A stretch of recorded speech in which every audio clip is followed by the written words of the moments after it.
వెంటనే విడువోమా అనే పాటని పాడదాం. పాపమున్ దుఃఖమున్ వెంటనే విడువుమా, పాపమున్ దుఃఖమున్ వెంటనే విడువుమా, యేసు వైపు చూచిన వెంటవచ్చు ఆనందం, యేసు వైపు చూచిన వెంటవచ్చు ఆనందం. ఆనందం ఆనందం దుఃఖము లేదు ఆనందం, ఆనందం ఆనందం దుఃఖము లేదు ఆనందం, యేసు వైపు చూచిన వెంటవచ్చు ఆనందం, యేసు వైపు చూచిన వెంటవచ్చు ఆనందం. చాలు, కూర్చుందాం. ఆరాధన కొరకై దేవుని యొక్క మాటలు చదువుకుంటాం. రండి, ప్రభువును స్తుతించడానికి కొరకై, ప్రభువును మహింపరచడానికి కొరకై దేవుని యొక్క లేఖన భాగాన్ని చదువుకుందాం. మత్తయి సువార్త 7వ అధ్యాయము 6వ వచనము. పరిశుద్ధ గ్రంథమైన బైబిల్లో నుండి, పరిశుద్ధమైనది కుక్కలకు పెట్టకూడదు. చాలు, పరిశుద్ధమైనది ఎవరికి పెట్టకూడదు? కుక్కలకు పెట్టకూడదు. ఎవరికి పెట్టకూడదు? కుక్కలకు పెట్టకూడదు. మానవ యొక్క జీవితంలో మానవుడిని 3 జంతువులతో పోలుస్తారు. ఎన్ని జంతువులతో పోలుస్తారు? 3 జంతువులతో. చిన్న ప్రాయాన్ని ఏమంటారంటే 1 నుండి 10 సంవత్సరాల వరకు కోతి చేష్టలు చేస్తాడు. ఏ చేష్టలు? కోతి చేష్టలు. 10 దాటిపోయిందంటే 10 నుండి 25 లేక 30 దాకా గాడిదలాగా తిరుగుతాడు. ఎలా తిరుగుతాడు? గాడిదలాగా. తల్లి తండ్రులు అంటారు, ఎందుకురా ఊరకే గాడిదలాగా తిరుగుతావు, ఏదైనా ఉద్యోగం చేసుకోవచ్చు కదా, ఏదైనా పని చేసుకోవచ్చు అని. ఆ 30 సంవత్సరాలు దాటిపోయిన తర్వాత ఇక సంసార జీవితంలో పడతాడు. చివరి జీవితాన్ని దేంతో పోల్చాడంటే కుక్కతో పోల్చాడు. దేంతో పోల్చాడు? కుక్కతో. లాస్ట్ ఆ యొక్క సమయం కుక్క. ఇప్పుడు ఈయన అన్నాడు, పరిశుద్ధమైనది దేనికి పెట్టకూడదు? కుక్కలకు పెట్టకూడదు. ఎందుకు పెట్టకూడదు కుక్కలకి అంటే, కుక్కకి పరిశుద్ధమైనది తెలియదు. బైబిలు కుక్కలను గురించి ఎన్నో విషయాలు చెప్పింది. ఎన్నో విషయాలు. నేను మధ్యాహ్నము మందిరంలో ప్రార్థన చేస్తున్నప్పుడు, ప్రభువా ఆరాధన కొరకై ఒక వర్తమానము ఇవి నాయన అని ఆ స్థలంలో అలాగుండి ప్రార్థన చేస్తుంటే ప్రభు చెప్పాడు, పరిశుద్ధమైనది దేనికి పెట్టకూడదు? కుక్కలకు పెట్టకూడదు. అయితే ఈ కుక్కల గురించి ఏటి అని చెప్పి అలా ప్రార్థన చేస్తున్నాను. ఈ కుక్కల విషయం బైబిల్లో ఏమని రాయబడిందంటే, ఫిలిప్పీయులకు రాసిన పత్రిక 3వ అధ్యాయం 2వ వచనంలో ఒక మంచి మాట ఈ విధంగా రాయబడింది, కుక్కల విషయమే జాగ్రత్తగా ఉండండి అని రాయబడింది. ఏంటండి రామారావు గారు? ఏ విషయము? కుక్కల విషయం. మన ఇంటికాడ కుక్కలు గట్ట ఉన్నాయి ఏంటి? ఒకటి ఉందా? అమ్మ బాబోయ్, బోర్డు పెట్టి ఉంటారు. ఏంటంటే కుక్క ఉంది, జాగ్రత్త. మీ ఇంటి దగ్గర బోర్డు ఎలాగుందో, అపోస్తలుడైన పౌలు పరిశుద్ధమైన సంఘానికి రాస్తున్న మాటలు ఏంటంటే, కుక్కలు ఉంటాయి, వాటి విషయంలో ఎలాగ ఉండాలా? జాగ్రత్తగా ఉండండి అని రాశాడు. ఎలాగ ఉండాలా? చూడు ఎంత మంచి మాట రాశాడు. కుక్కల విషయమే జాగ్రత్తగా ఉండండి. ఎలాగ ఉండాలి? కుక్కల విషయము జాగ్రత్తగా ఉండాలి. కుక్కలకి పరిశుద్ధమైనది పెట్టకూడదు. కుక్కల విషయం ఎలాగ ఉండాలా? జాగ్రత్తగా ఉండాలా. అంటే అజాగ్రత్తగా ఉండకూడదు. ఏ జాగ్రత్తగా ఉండకూడదు? అజాగ్రత్త ఉంటే దాని వలన నష్టము వాటిల్లుతుంది. కుక్కున్నదని కూడా తెలిసి అజాగ్రత్తగా ఉంటే ఇక్కడ ఏమని రాశాడంటే, కుక్కల విషయమే జాగ్రత్తగా ఉండండి. కారణం, కుక్క యొక్క నైజం అనేది చదువుతున్నాను పరిశుద్ధ గ్రంథమైన బైబిల్లో. కుక్క నైజం చదువుతున్నాను. కుక్క విధానం, దాని విధానం ఎటువంటిదంటే, 1 దాని విషయం జాగ్రత్తగా ఉండాలి. 2 దేవుని మాటలు చదువుతున్నాను. పేతురు రాసిన 2వ పత్రిక 2వ అధ్యాయము 22వ వచనంలో ఏమని రాయబడిందంటే, కుక్క తన వాంతికి తిరిగినట్లు. కుక్క ఏం చేస్తుందంటే, ఏదైతే కక్కేసిందో అదే మరలా తింటుంది. ఎన్నో మారులు ఆ సామెత ఇశ్రాయేలు ప్రజలకి సరైనది అంటాడు. ఆ కింద వచ్చిన ఎన్నో మారులు యేసు రక్తము చేత కడగబడి యేసు యొక్క వాక్యము దగ్గరికి వచ్చి సరిచేయబడి యేసు ప్రభువారి దగ్గరికి వచ్చి ఎన్నో మారులు ఒప్పుకొని విడిచిపెట్టిందే మరలా మనం ఏం చేస్తుంటామంటే మరలా ఏం చేస్తుంటాము చేస్తూ ఉంటాం. అందుకే ఈయన అన్నాడు, కుక్క తన వాంతికు తిరిగినట్లు. కుక్క ఆ కక్కిన దాన్ని మరలా ఏం చేస్తుంది? తింటుంది. అందుకు ఒకటి దాని విషయం జాగ్రత్తగా ఉండాలి. రెండు, దాని గుణం ఏంటంటే ఏదైతే కక్కిందో దాన్ని మరలా ఏం చేస్తుందంటే తినేస్తుంది అని చెప్పాడు. మూడు, దేవుని మాటలు చదువుతున్నాను. యెషయా గ్రంథము 56వ అధ్యాయము 11వ వచనము. యెషయా గ్రంథము, కుక్కలు తిండికి ఆతురత పడును. అబ్బా, ఏం మంచి నా మాట రాశాడంటే, కుక్క దేనికి ఆతురత పడుతుంది? తిండికి. ఆ కింద వచ్చిన అంటాడు, ఎంత తినను తృప్తి లేదు, ఎంత తినను వాటికి ఏట్లేదు, తృప్తి లేదు. రామారావు గారు వాళ్ళింట్లో దూరిపోద్ది, జయరాజన్న వాళ్ళింట్లో దూరిపోద్ది, ఆ పక్కన ఎవరిల్లున్నాయి వాళ్ళ ఇంట్లో. ఎందుకనంటే దానికి ఏట్లేదు, తృప్తి లేదు.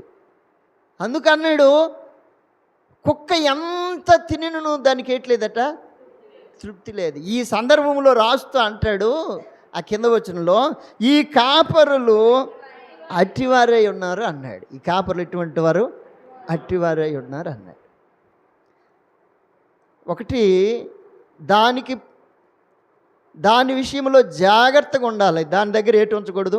పరిశుద్ధమైనది ఉంచకూడదు. దాని విషయంలో జాగ్రత్తగా ఉండాలి. మూడు, దాని దగ్గర ఏటమ్మా? దాని వాంతికి అదే తిరుగుతుంది. తిండిపోతు కలిగిన కుక్క. నాలుగు, ఎటువంటిది అది? ఎంత తినను దానికి ఏట్లేదట, తృప్తి లేదు. నాలుగు. ఐదో విషయాన్ని చదువుతున్నాను. రాజులు రాసిన మొదటి గ్రంథము దేవుని యొక్క మాటలు చదువుతున్నాను. 21వ అధ్యాయము 19వ వచనంలో, కుక్కలు ఏ స్థలమందు కుక్కలు నాబోతు రక్తము నాకిను, ఆ స్థలమందే కుక్కలు నీ రక్తము కూడా నాకును. చాలు. కుక్క రక్తాన్ని నాకుతుంది. దేన్ని నాకుతుంది? రక్తాన్ని. అబ్బా, కుక్కలు రక్తాన్ని నాకుతాయి. మామూలుమైన ఇది కాదు. రక్తము చవి చూస్తాయి. దేన్ని చవి చూస్తాయి? రక్తాన్ని. అందుకని వాటి విషయంలో ముందే చెప్పాడు, జాగ్రత్తగా ఉండాలని. అందుకనే రామారావు అని అంత పెద్ద కుక్క పంచిన ఆ బోర్డు ఉంచాడు. చుట్టాలు బంధువులు తెలియదు కదా, టక్కుమని వచ్చేస్తారు, కుక్క ఉంది జాగ్రత్త అని. ఏటుంది? కుక్క. మొన్న అన్నాళ్ళ ఇంటికి నేను మామూలుగా వెళ్ళిపోయాను. అప్పుడు అన్న చెప్పారు, జయరోజు ఆగండి అన్నాను. ఏమన్నానంటే, కుక్క ఉందన్నాను. అది కనబడలే. అది ఎక్కడ ఉందంటే మెట్ల దగ్గర ఉంది. అమ్మ నాయన దాన్ని చూసిన తర్వాత బెంగ వేసింది. బాబు, ఈ ఇంటికి వచ్చినప్పుడు జాగ్రత్తగా రావాలి. ప్రభువు చెప్పిన మాటలు ఏంటంటే, కుక్కలు మంచివి కాదు. వాటిని గూర్చి ఇంకా మంచి మాటలు రాశాడు. ఏమని రాశాడంటే, రాజులు రాసిన 2వ గ్రంథంలో ఒక వ్యక్తి కొరకు రాస్తూ ఆ వ్యక్తిని ఈ విధంగా పోల్చాడు. 8వ అధ్యాయము 12, 13 వచనాలు చదువుతానా? అజాయేలు నా ఏలిన వాడైనా నీవు కన్నీళ్లు రాల్చుట ఎలా? ఎలీషా కన్నీరు కారుస్తుంటే అజాయేలు అంటున్నాడు, నువ్వెందుకు కన్నీరు కారుస్తున్నావు అని అంటే, ఎలీషా ఇలాగూ ప్రత్యుత్తరం ఇచ్చెను, ఇశ్రాయేలీయుల వారి గట్టి స్థలములను నువ్వు కాల్చివేయదువు, వారి యవనస్తులను కత్తి చేత హతము చేయదువు, వారి పిల్లలను నేలకు వేసి కొట్టి చంపుదువు, వారి గర్భిణీలను కడుపులను చింపివేయుదువు. గనుక నీవు చేయబోవు కీడును నేను ఎరిగియుండుట చేత కన్నీరు రాల్చుచున్నాను.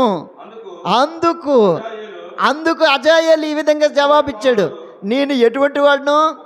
కుక్క వంటి వాడును. ఈ యాక నేను ఎలా చేస్తాను, నేను కుక్కను కదా అంటున్నాడు. ఈ కుక్క మామూలు కుక్క కాదు నాయన, ఎర్రు కుక్క. లేదంటే ఏ కుక్క అని పేరు పెడతాం? పిచ్చి కుక్క. దీనికేమొచ్చిందో ఏటో కానీ అక్కడ కొన్ని విషయాలు చెప్పాడు. ఏంటంటే నువ్వు మామూలు కుక్క కాదు, నువ్వు కుక్క అంటున్నా కానీ సరిపోయింది, కానీ నువ్వు మామూలు కుక్క కాదు. ఎటువంటి కుక్కవు నువ్వు? గర్భిణీలను కడుపులను చింపేస్తావు, యవనస్తులను ఏం చేస్తావు? పాటు చేస్తావు, పసిపిల్లలను చదువునన్నా వారిని నేలకేసి ఏం చేస్తావు? చంపుతావు. అబ్బా, సామాన్యమైన కుక్క కాదు ఈ కుక్క, పిచ్చి కుక్క. ఏ కుక్క ఇది? పిచ్చి కుక్క. కుక్కలకు బోల్డ్ పేర్లు ఉన్నాయి. గజ్జి కుక్క అని, పిచ్చి కుక్క అని, ఎర్రు కుక్క అని. ఇంకేటమ్మా అన్న, మీ కుక్క పేరు ఏం పేరు అన్న? అబ్బా, అర్థమవుతుందా? కాబట్టి కుక్క విశ్వాసం కలిగిన జంతువే, కానీ విశ్వాసఘాతకరాలు. అది విశ్వాస విషయంలో ఏంటి? ఘాతకర. అందుకు ఈయన అన్నాడు, నువ్వు మంచోడు కాదు అజయ్యలు, నువ్వు ఎటువంటి వాడు అంటే ఎర్రు కుక్క లాంటి వాడు, పిచ్చి కుక్క లాంటి వాడు. నువ్వు చేసిన పనులేక దేవుడు నాకు ముందే చెప్తున్నాడని ఎలీషా అతని కొరకు ఏం చేస్తున్నాడట? కన్నీరు కారుస్తున్నాడు. నువ్వెందుకయ్యా కన్నీరు కారుస్తున్నావని దైవజనుడికి అడిగితే దైవజనుడు చెప్తున్నాడు, నువ్వు సామాన్యమైన మనిషివి కాదు. నువ్వు ఎటువంటి వాడవని అంటే, నీవు సిరియా మీద ఏలుదువు, నువ్వు రాజు అయిపోతావు. నువ్వు రాజు అయిపోయిన తర్వాత ఈ పనులన్నీ నీవు చేస్తావు. అందుకు ప్రభు అన్నాడు, కుక్కల విషయమే జాగ్రత్తగా ఉండాలి. ఎందుకు జాగ్రత్త అంటే, ఒకటి ఎందుకు జాగ్రత్తది? పరిశుద్ధమైన దాటికి పెట్టకూడదు. ఒకటి. 2 జాగ్రత్తగా ఉండాలి. 3 ఏదైతే తిన్నదో మరలా దాన్ని కక్కి మరలా తింటుంది. 4 తిండికి ఆతురత పడుతుంది. 5 రక్తము నాకుతుంది. 6 పాడు చేసేస్తుంది. ఏది చేస్తుంది? పాడు. ఏది పరిశుద్ధంగా ఉంచదు. మంచి సబ్బుతోటి దాన్ని స్నానం చేసి, మంచి సబ్బుతోటి స్నానం చేసి, ఇది ఎండకి ఆడుతుంది కదా అని ఎండలో పెట్టామని కదా, ఎండలో ఉంటుంది ఏంటి. ఆ స్నానం అయిపోయిన తర్వాత మరలా నేలలోని అటు నుండి ఇటు నుండి అటు ఏటవుతుందంటే దొరుకుతుంది. అంతే. ఖమ్మం నుండి నేను కుక్కను తీసుకొచ్చాను. ఖమ్మం నుండి మీటింగ్లకు వెళ్తే, మీటింగ్లు అయిపోయిన తర్వాత 3 దినాలు మీటింగ్ అయిపోయిన తర్వాత దైవ సేవకుడు అన్నాడు, అన్న ఈ కుక్క పిల్లని తీసుకెళ్ళాను. తెల్లగా ఉన్నది. అది ట్రైన్ ఎక్కించడానికి సంగతి నాకు తెలియదు. ఆ మర్మం ఈ అన్న ప్యాక్ చేసి డబ్బాలో ఇచ్చాడు. అది తీసుకుని వెళ్ళిపోయాను. అది మంచి రాత్రి అప్పుడు అరుస్తుంది. అప్పుడు టీటీ వచ్చాడు, ఈ కుక్క ఎవరిదని అడిగారు. ఆ ఎదురుగుండా ఆయన చెప్పాడు, ఆయనదేనండి అని. నా దగ్గర కుక్క మీదేనండి. అవును, కుక్కని ఎలా చేయమండి, మీరు ఎలా తీసుకొచ్చేసారని. సార్ మరి ఏంటి సార్, ఇలాగ ప్రార్థనకి వెళ్ళి మళ్ళీ స్టోరీ యాకని చెప్పవలసి వచ్చింది. అర్థమవుతుందా? ట్రైన్లోనే కుక్కకి స్థలం లేకపోతే అన్నా, మానవుని యొక్క జీవితము, మానవుని యొక్క బ్రతుకు ఇంత హీనమైనది, దరిద్రమైనది. అందుకని అంటున్నాడు, మన జీవితం కుక్కతో పోల్చాడు. ఎంతోమందిని ఈ జీవితం లేట్ చేశాం, పాడు చేసిన జీవితం. ఎంతోమందిని ఎలాగ పాడు చేసాం? మాటల ద్వారా, తలంపుల ద్వారా, ఊహల ద్వారా, చూపుల ద్వారా, నడవడిక ద్వారా ఎన్నో విధాలుగా వారిని ఏడ్ చేసాం, గాయపరిచాం. మంచోళం కాదు మనం. పౌలు అన్నాడు తిమోతితో, పూర్వం నేను దోషకుడును, హింసకుడును, హానికరుడును, మంచివాడు కాదు, అటువంటి వాడును, హానికరుడు అయినను ప్రభువు తన కృపచేత నన్ను ఏడ్ చేశాడు, కనికరించాడు. ఆయన కనికరము చూపాడు. మంచివాడును కాదు.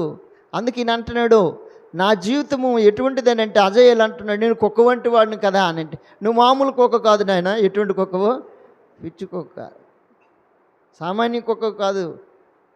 నువ్వు చేస్తున్న శ్రేష్ఠ లేఖము కూడా ఎటువంటివేనంటే పిచ్చి శ్రేష్ఠలే. ప్రభు దగ్గరికి వచ్చాం, రక్షణ, పరిశుద్ధత, వాక్యము, పాటలు, పరిశుద్ధాత్మ, ఈ వేగం తెలుసు. కానీ మన స్వభావం ఎలాగుంటుందని అంటే అంత ఏ స్వభావం? కుక్క స్వభావమే, పిచ్చి శ్రేష్ఠలే. అందుకు ఆయన అన్నాడు, ఈ కుక్క మంచి కుక్క కాదు. ఎటువంటి కుక్క ఇది? ఏ కుక్క? పిచ్చి కుక్క. దావీదు ఒక మాట రాశాడు కీర్తన రాసిన గ్రంథంలో, 20వ అధ్యాయము 15వ వచనము. కీర్తన రాసిన గ్రంథము 20వ అధ్యాయము 15వ వచనం, కుక్కలు నన్ను చుట్టుకొని ఉన్నవి అని అంటాడు. చదువుతావు నాన్న? 20వ అధ్యాయము 15వ వచనము. కీర్తన రాసిన గ్రంథము 20వ అధ్యాయము లేదా కుక్కలు నన్ను ఏడ్చేసేయి, చుట్టుకొని ఉన్నవి. కుక్కలు నన్ను ఏడ్చేసేయి, చుట్టుకొని ఉన్నవి. కుక్కలు ఏడ్చేసే, చుట్టుకొని ఉన్నాయి. ఆ 20 వచనం చదివినా, అదే అధ్యాయం 20 వచనంలో, ఖడ్గము నుండి నా ప్రాణమును. కుక్కలకి ఏటుంటుంది? బలం ఉంటుంది, చుట్టుకునే గుణం ఉంటుంది. అంతేకాదు ఇంకేటున్నాయి అటాడికి? బలం ఉంది. 22వ కీర్తనక్క, 22వ కీర్తన 15, 20 వచనం చదివారు. 22వ కీర్తనలో కుక్కలు, 22వ కీర్తనమ్మా 15వ వచనం చదువు.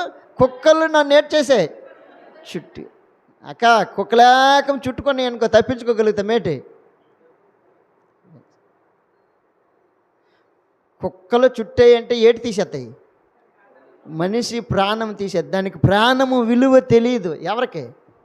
కుక్కకి. కుక్కకేడు తెలుస్తుంది? అది కుక్క. దాని స్వభావం ఏంటంటే కుక్క స్వభావము. దానికి మానవుని యొక్క విలువ అనేది తెలీదు. మానవుని యొక్క ప్రాణం అనేది దానికి తెలీదు. దానికి కావలసింది ఏంటంటే మానవుని యొక్క రక్తమే అది ఆశిస్తుంది. దానికి కావలసింది ఏంటంటే మానవుడు చెడిపోతే ఆయన శరీరమే అది ఆశిస్తుంది. అందుకు అన్నాడు, కుక్కలు నన్ను ఏడ్చేసే చుట్టుకొని ఉన్నాయి. కింద వచ్చిన ఏమంటాడంటే దుర్మార్గులు గుంపు కూడి ఉన్నాడు అంటాడు. అబ్బా, కాబట్టి ఇటువంటి విషయాల్లో ఎలాగ ఉండాలంటే జాగ్రత్తగా ఉండాలి. చుట్టుకుని బ్యాచ్తో మనం ఎన్నోసార్లు మనము కొడేటయ్యాం. పదండి అని అంటే పదండి అని. అబ్బా, ఎన్నిసార్లు అందులోని మనం జాయిన్ అవ్వలేదు ఈ చుట్టుకుని బ్యాచీలో.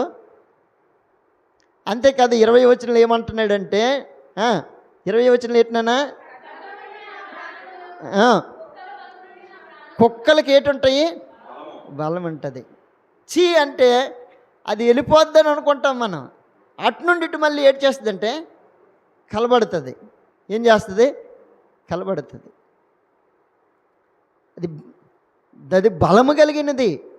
దాన్ని ఎంత సరిచేద్దామని, ఎంత మంచి గొలుసు తెచ్చి దానికి కట్టినా దాని బుద్ధి మాత్రమేటి మారదు. దాని బుద్ధి ఏమాలేదు, మారదు.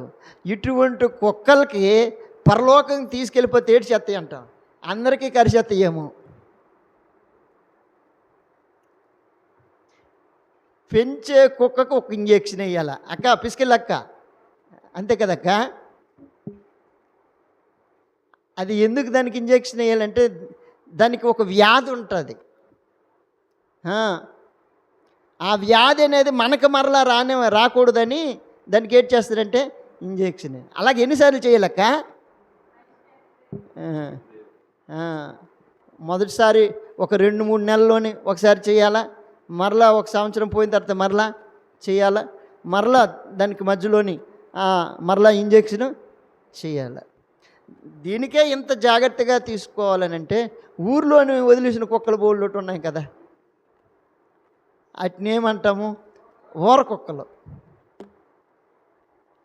అవి ఎందుకు అరుస్తాయో తెలియదు, ఎందుకు కరుస్తాయో తెలియదు. ఎప్పుడైనా మీరు గమనించారు లేదో, కుక్క ఒక్కొక్కసారి ఎక్కడి నుండి పర్రన పరిగెడుతుంది, ఏదో పెద్ద ఉద్యోగం ఉన్నట్లు. అక్కడికి వెళ్ళి పరిగెత్తి మరలా ఒకసారి ఆగి, నిమిషం ఆగి, మరలా అటు నుండి ఇటు వచ్చేద్ది. అక్కడికి ఎందుకు వెళ్ళిందిదో తెలియదు. కుక్కకుండిన ఇంకో గుణం ఏంటంటే, ఈదులోని ఒక కుక్క బహుమని అరిసిందనుకో, ఆ చివరినున్న కుక్క కూడా మళ్ళీ ఏడ్ చేస్తుంది, అరుస్తుంది. అది ఎందుకు అరిసిందో దానికి తెలియదు, అది ఎందుకు అరిసిందో దీనికి తెలియదు. ఈ రెండు కుక్కలు ఎందుకు అరిసాయి తక్కిన కుక్కలకి అన్నిటికీ తెలియదు. అన్నీ ఇప్పుడు ఏడ్ చేస్తాయంటే అరుస్తాయి, అరుస్తాయి. ఇప్పుడు ప్రభు అన్నాడు, మానవుని యొక్క జీవితము కుక్క వంటిది, కుక్క వంటిది. అర్థమవుతుందా? కల్పితం. కుక్క ఏ విధంగా అయితే కల్పించుకొని అరుస్తుంటుందో, మానవుడు కూడా ప్రతి విషయంలో తనకు తాను ఏడ్ చేస్తుంటాడంటే కల్పించుకుంటూ ఉంటాడు. అందుకు ప్రభు అన్నాడు, ఈ కుక్కలు మంచివి కాదు, ఇవి ఏటి కాదు, మంచివి కాదు. ఈ కుక్కలు దేవుని రాజ్యానికి కూడా అర్హులు కావు. కారణం, దేవుని మాటలు చదువుతున్నాను. కీర్తన రాసిన గ్రంథము 22వ అధ్యాయము 15వ వచనం చదువుతావు నాన్న.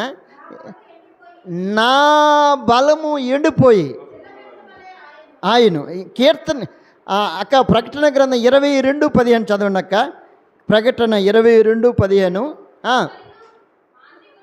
కుక్కలను, అది కుక్కలను, మాంత్రికులను, వ్యభిచారులను, నరహంతకులను, విగ్రహారాధకులందరూ అబద్ధమును ప్రేమించి జరిగించువారు వారందరూ ఎక్కడ ఉంటారు?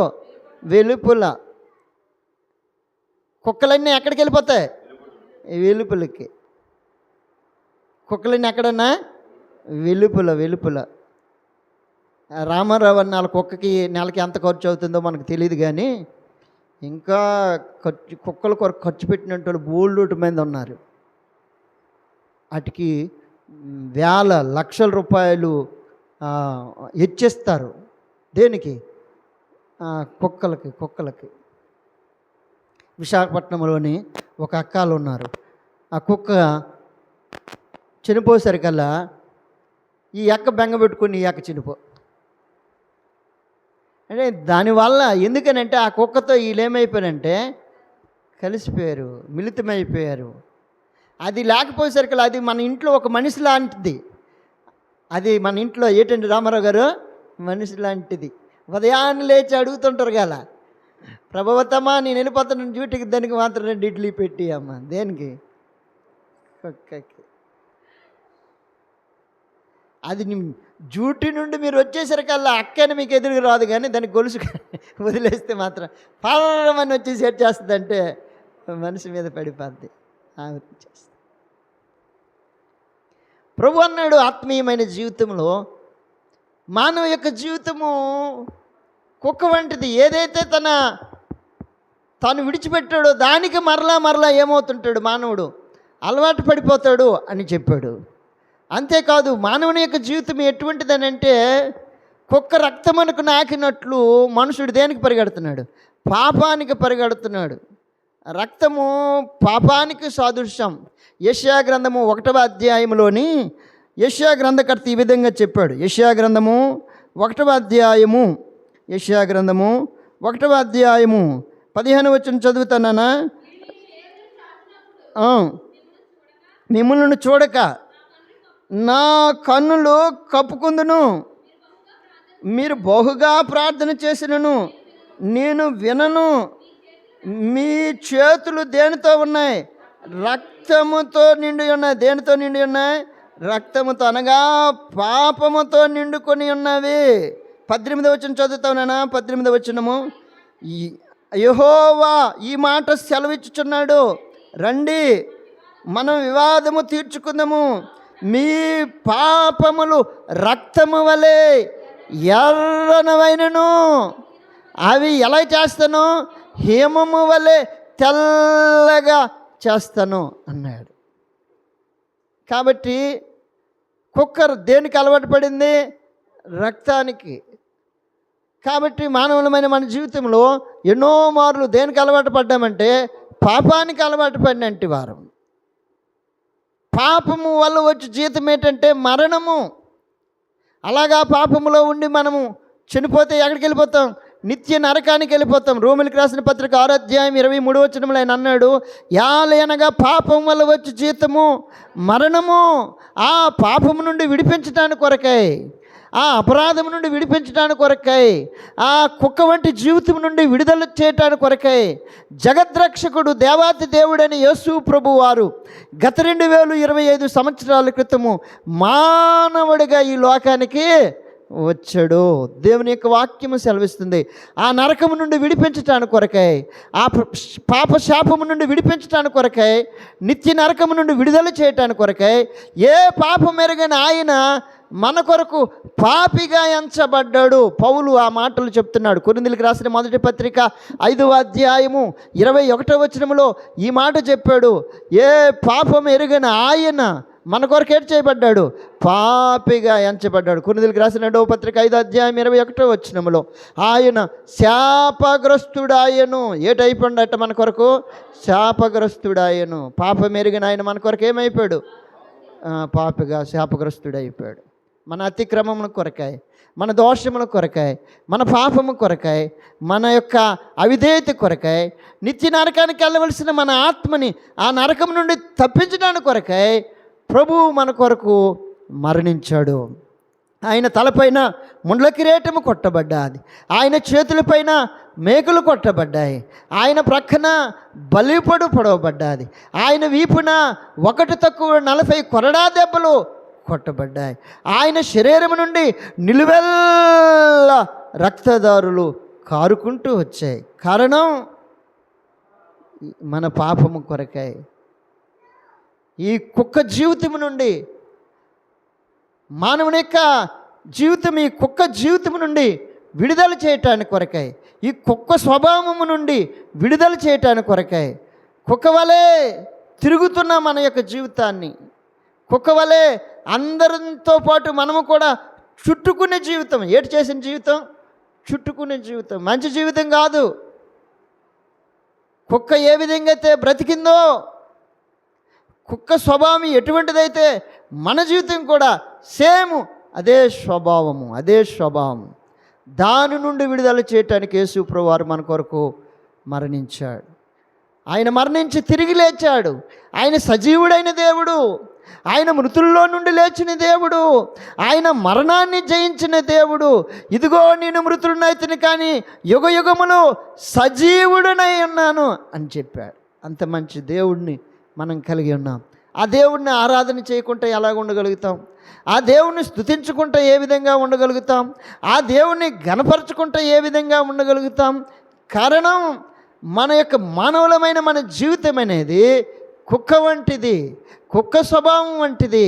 అటువంటి జీవితాన్ని దేవుడు ఇప్పుడు ఏం చేశాడనంటే పరిశుద్ధముగా చేశాడు. బైబిల్ ఈ విధంగా చెప్పింది. పేతురు రాసిన మొదటి పత్రిక 2వ అధ్యాయము 9వ వచనము దేవుని యొక్క మాటలు ఈ విధంగా చెప్పే, అయితే మీరు చీకటిలో నుండి ఆశ్చర్యకరమైన తన వెలుగులోనికి మిమ్మల్ని పిలిచిన వాని గుణాతిశయములు ప్రచురము చేయ నిమిత్తము ఏర్పరచబడిన వంశములోనికి వచ్చాం. ఎటువంటి జీవితము? కుక్క వంటి ఈ జీవితము, తిరిగిన జీవితము, రక్తాన్ని ఆశించిన జీవితము. ఎటువంటి జీవితం అని అంటే ఏదైతే కక్కామో అదే తినిన జీవితము. అటువంటి జీవితము నుండి ఇప్పుడు ఏం చేశాడంటే ఏర్పరచబడిన వంశంలోనికి తీసుకుని వచ్చాడు ప్రభు. ఎంత గొప్ప సంగతి! 1, 2 దేవుని యొక్క వాక్యం సెలవిస్తుంది. ఏర్పరచబడిన వంశమును రాజులైన యాజక సమూహము, సామాన్యమైన సమూహము కాదు. రాజులైన యాజక సమూహంలోనికి చేర్చాడు. తర్వాత ఏం చేశాడంటే పరిశుద్ధమైన జనం. అబ్బా, ఈ కుక్కకి ఒకప్పుడు ఎట్లేదు, విలువ లేదు, ఎట్లేదు, విలువ లేదు. కారణం, ఇది ఒకవేళ ఇంటిలోనికి వస్తే కుక్క రాయమ్మా అని వెల్కమ్ చెప్తామా? లేనే లేదు. విలువ లేని ఈ కుక్కకి ఇప్పుడు ఏం చేశాడంటే పరిశుద్ధమైన జనముగా చేశాడు. ఇప్పుడు ఈ జీవితానికి ఏమొచ్చింది? విలువ వచ్చింది. దేవుని ప్రజలయ్యారు వీళ్ళు. దేవుని రక్తము చేత కడగబడుట ద్వారా పరిశుద్ధమైన జనాంగమయ్యారు. అందుకు పరిశుద్ధమైన జనాంగం. తర్వాత ఏం చేశాడు? దేవుని సొత్తైన ప్రజలు. కారణం, ఆయన రక్తము చేత కొన్నాడు, ఆయన రక్తము చేత మనల్ని కడిగాడు. అందుకు ఇప్పుడు మనము మన సొత్తు కాదు, మనము ఎవరి సొత్తు? దేవుని సొత్తు. కారణం, దేవుని యొక్క వాక్యాన్ని చదువుతున్నాను. కొరింథీయులకు రాసిన మొదటి పత్రిక 6వ అధ్యాయము 19వ వచనం. మీరు విలువ పెట్టి కొనబడిన వారు, మీ దేహము దేవుని వలన మీకు అనుగ్రహింపబడినది, మీలో ఉన్న పరిశుద్ధాత్మకు ఆలయమై ఉన్నది. మీరు ఎరుగరా? మీరు మీ సొత్తు కారు, మీరు మీ సొత్తు కారు. కారణం, ఒక వస్తువు అంగడిలోనికి వెళ్ళి బజారులోనికి వెళ్ళి కొనుక్కున్న తర్వాత అది ఆ వస్తువు మన సొంతం అవుతుంది. అది ఆయన సొంతము కానే కాదు. కారణం, దానికి ఏమిచ్చామంటే వెల ఇచ్చాం. వెల ఇవ్వబట్టి ఆ వస్తువు మీద మనకి ఏమి కలిగిందంటే అధికారము కలిగింది. మన ప్రభువు మన కొరకు మరణించుట వలన మన మీద ఆయనకి ఏమి కలిగిందంటే అధికారము కలిగింది. కారణం, ఆయన రక్తము చేత మనము కొనబడినట్టి వారం, కడగబడినట్టి వారం, ఆయన సొత్తైన ప్రజలం. కాబట్టి మనల్ని ఇప్పుడు ప్రభు అన్నాడు, మీరు మీ సొత్తు కానే కారు. అయితే మనం ఎవరి సొత్తు? దేవుని సొత్తు, దేవుని యొక్క జనాంగం, దేవుని ప్రజలమైన మనము ఇప్పుడు ప్రభువుని మనం ఇప్పుడు ఏం చేయగలంటే ఆరాధన చేయాలి. ప్రభువా, ఒకప్పుడు నా జీవితం ఎటువంటిదేనంటే కుక్క తన వాంతుకు తిరిగినట్లు నేను కూడా అదే పరిస్థితి కలిగినట్టు వాడును. 1. 2, ఎటువంటి వాడునంటే కుక్క రక్తమును నాకినట్లు పాపమునకు నేను ఏమి చేసినట్టు వాడినంటే పరుగులెత్తినట్టు వాడను. నా కాలు దేని కొరకు పరిగెత్తేవి? పాపమునకే పరిగెత్తాయి. నా చేతులు పాపము కొరకై ఊగిలాడాయి. నా యొక్క శరీరము పాప శరీరము, నా నైజము పాప నైజము. అయితే వీటన్నిటిలో నుండి నీవు నన్ను నీ రక్తము ద్వారా నన్ను కడుక్కుంటూ వచ్చా. ఎంత మంచి మాటలు! ఇటువంటి కుక్క జీవితాన్ని ఎందులోనికి చేర్చాడు? రాజులైన యాజక సమూహముతో, ఏర్పరచబడిన వంశముతో, పరిశుద్ధమైన జనాంగముతో, దేవుని సొత్తైన ప్రజలు. సామాన్యమైన ప్రజలం కాదు మనం. ఏ ప్రజలము అని అంటే దేవుని సొత్తైన ప్రజలం. కారణం, ఆయన మన కొరకు ఏమిచ్చాడు? ప్రాణాన్ని ఇచ్చాడు. ఆయన మన కొరకు రక్తాన్ని ఇచ్చాడు. ఆయన మన కొరకు తన దేహాన్ని ఇచ్చాడు. ఆయన మన కొరకు బలి అయిపోయాడు. ఆయన మన కొరకు సమాధి చేయబడ్డాడు. ఆయన మన కొరకు తిరిగి లేచాడు. ఆయన మన కొరకు పరిశుద్ధాత్మని ఇచ్చాడు. ఆయన మన కొరకు సంఘాన్ని ఇచ్చాడు. ఆయన మన కొరకు పరిశుద్ధుల సహవాసం ఇచ్చాడు. ఆయన మన కొరకు దేవుని లేఖనములను ఇచ్చాడు. ఆయన మన కొరకు సేవకుడిని ఇచ్చాడు. వీటన్నిటిని బట్టి ఇప్పుడు దేవుణ్ణి ఏం చేయాలంటే ఆరాధించాలి. ఎంత మంచి మాటలు! అందుకు ఈయన అన్నాడు, పరిశుద్ధమైన దానిని ఎక్కడ పెట్టకూడదు? కుక్కలకు పెట్ట. దానికి ఈ పరిశుద్ధమైన విలువ దానికి తెలియదు. ఒకప్పుడు తెలియని యేసు ప్రభువుని ఎరగనంటి మనం, పౌలు అన్నాడు ఎఫెసీయులకు రాసిన పత్రిక 2వ అధ్యాయము 13-14 వచనాల్లో, ఆయనను మునుపు మీరు ఎటువంటి వారంటే దూరస్తులు. మునుపు దూరస్తులం, మునుపు దేవుడు ఎరగనంటి వారం, మునుపు పరజనులం, మునుపు నిరీక్షణ లేనంటి వారం, మునుపు ఎటువంటి వారము అవిధేయులము, మునుపు వాగ్దానము లేనంటి వారం. అటువంటి మనల్ని ఇప్పుడు ఏమని చెప్పాడంటే 14వ వచనంలో, క్రీస్తు యేసునందు క్రీస్తు రక్తము వలన సమీపస్తులుగా చేశాడు. ఎంత గొప్ప సంగతి! మునుపు ఈ ఆనందం లేదు మనకి, మునుపు ఈ సంతోషము లేదు మనకి, మునుపు ఈ సవాసము లేదు మనకి, మునుపు ఈ వాక్యము లేదు. దేవుణ్ణి ఎరగనప్పుడు మన ఇష్టానుసారంగా భూమి మీద ఏం చేసినట్టు వారు, బ్రతికినట్టు వారు. మన నోరు మన ఇష్టం, మనం మాట్లాడితే బాబు అలాగ మాట్లాడకూడదు అని ఎవరైనా చెప్తే మనం ఏంటంటే మీరెవరండి చెప్పడానికి, నా ఇష్టం అండి నేను మాట్లాడతాను. కారణం అది నా నోరండి, నా ఇష్టం వచ్చినట్లు నేను మాట్లాడతాను. బాబు అలాగ ప్రవర్తించకూడదు అని ఎవరైనా హెచ్చరిస్తే నా ఇష్టం అండి, నా శరీరము, నా ఇష్టానుసారంగా నేనేం చేస్తాను, ప్రవర్తిస్తాను. ఈ కళ్ళు నా ఇష్టానుసారంగా ఈ కళ్ళు వాటి కొరకు నేనేట్ చేసేవాడు, ఉపయోగించినట్టు వాడు. ప్రభు అన్నాడు, ఇలాగూ పాపములో ఉండి చనిపోతే నువ్వు నిత్య నరకానికి వెళ్ళిపోతావు. ఆ నరకము నుండి నిన్ను తప్పించడానికి కొరకు నేను నీ కొరకు రక్తం గార్చాను, ప్రాణం పెట్టాను, మరణించాను, సమాధి చేయబడ్డాను, తిరిగి లేచాను, తిరిగి ఈ భూమి మీదకి రాబోతున్నాను. ఎవరైతే నా రక్తం చేత కడగబడతారో వారందరినీ నా సొత్తైన ప్రజలుగా చేశాను. అంతేకాదు, యోహాను సువార్త 1వ అధ్యాయము 12వ వచనము, తన్ను ఎందరు అంగీకరించుదురో అనగా తన నామమునందు విశ్వసించే వారందరికీ దేవుని పిల్లలు. ఏ పిల్లలు? దేవుని పిల్లలు. కుక్క పిల్లలు కాదు. ఏ పిల్లలు? దేవుని పిల్లలు. కుక్కకి పిల్లలు ఉంటాయి, అవి కుక్క పిల్లలు. కుక్క స్వభావాన్ని చదివాము, ఎన్నో విషయాలు చదివాము, అది మంచిది కాదు. అది ఇప్పుడు ఏ పిల్లలు? దేవుని పిల్లలు. దేవుని పిల్లలు ఆయన ఎలాగ ఉంటారో వీళ్ళు కూడా అలాగనే ఉంటారు. ఎక్కడుందన్నమాట? యోహాను రాసిన మొదటి పత్రిక 3వ అధ్యాయము 2వ వచనం నుండి చదువుతావా? మనము ఏ పిల్లలం? మనము దేవుని పిల్లలము. గాడ్ చిల్డ్రన్ అని రాసి ఉంది ఇంగ్లీష్ బైబిల్లో. దేవుని పిల్లలము. మనం ఇక ఏమవుతాము? పరచబడలేదు కానీ ఆయన ప్రత్యక్షమైనప్పుడు ఆయన ఉన్నట్టుగానే ఆయన చూతుము కనుక ఆయనను పోలియుందము. దేవుని పిల్లలు ఎలాగ ఉండాలా? ఆయన పోలి ఉండడం అంటే ఎలాగా? సేమ్ రామారావు గారి లాగే ఉన్నాడండి శ్రీకాంత్. కారణం ఆయన పోలికొచ్చింది. ఆయన పోలిక. ఆ తండ్రి ఆ బిడ్డను చూసి ఎంతో సంతోషిస్తాడు. మా బాబు అండి, మీ బాబుని మీరు చెప్పక్కర్లేదండి, తెలిసిపోతుంది. మీ ఇద్దరు కలిసి వెళ్తుంటేనే ఏమైపోతుంది, తెలుస్తుంది.